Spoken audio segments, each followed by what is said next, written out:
నిజమే, కానీ రూల్స్ వ్యతిరేకంగా మీ ఒక్క మండలానికి మాత్రమే నీళ్లు వదిలిపెట్టడం కుదరదు కదా. మండలం ఒకటే కాదంటూ లేదు, కానీ ఆ మండలంలో 126 గ్రామాలు ఉన్నాయి. ఆ గ్రామాల్లో 2 లక్షల మంది జనాభా ఉన్నారు. వాళ్ళ ఆకలి గురించి ఆలోచించండి. మీరు చెప్పింది నాకు అర్థమైంది, కానీ ఈ సమస్యని ఎక్స్క్యూజ్ మీ.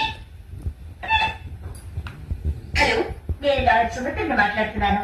రేపు 15న మా వెడ్డింగ్ డే. మీరు మీ వారిని తీసుకొని తప్పకుండా రావాలి.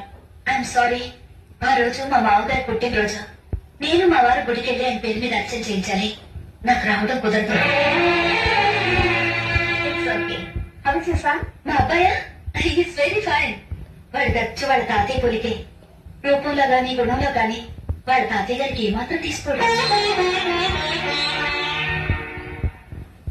కొంచెం ముఖ్యమైన వాళ్ళు వచ్చారు, నేను తర్వాత మాట్లాడతాను. Thank you.